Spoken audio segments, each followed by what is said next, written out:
Hello and welcome to the lesson Differentiating Exponentials, which is part of the Calculus unit in the Mathematical Methods course. First of all, let's define what exactly an exponential is.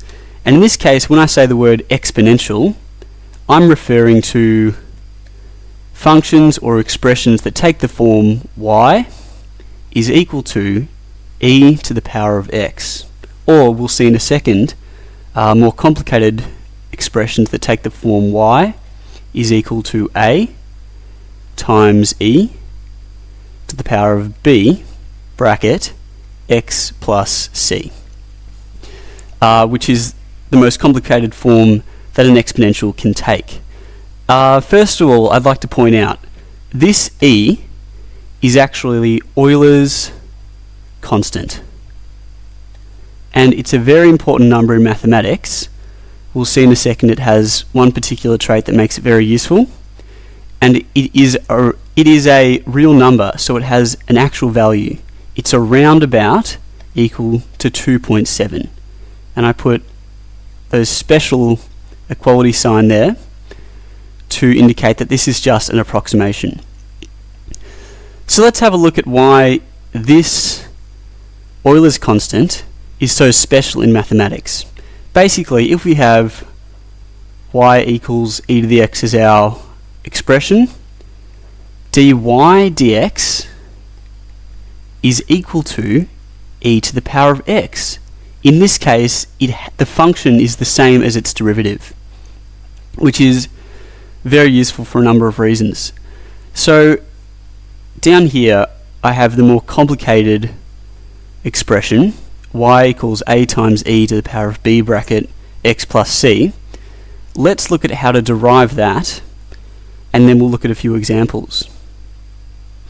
So we have dy dx is equal to a times b times e to the power of, and the power of e does not change, e to the power of b x plus c. So we've brought the b down, but we have not changed the power.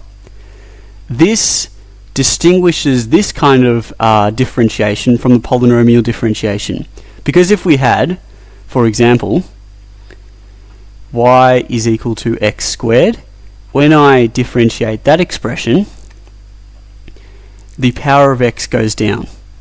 In this case, the power of e does not and never does change.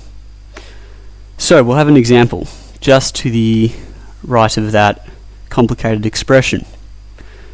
We'll say y is equal to 4 times e to the power of 5 x plus 1.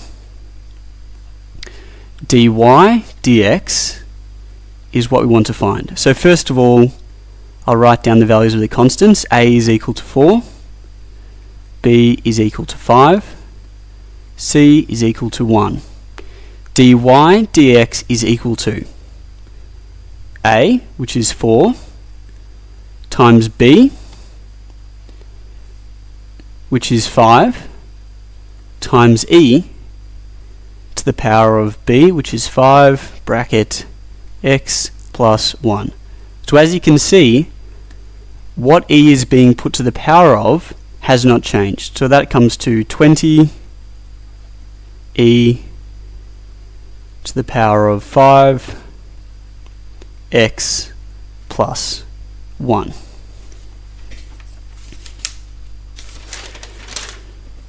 Let's have a look now at a more difficult example.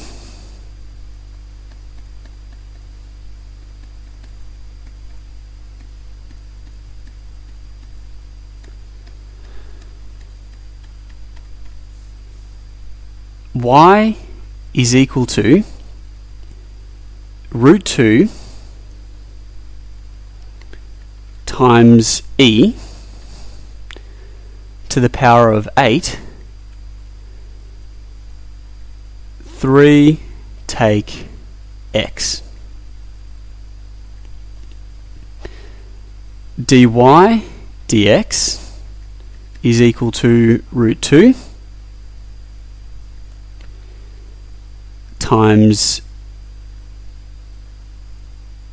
negative 8 times e to the power of 8, 3 take away x.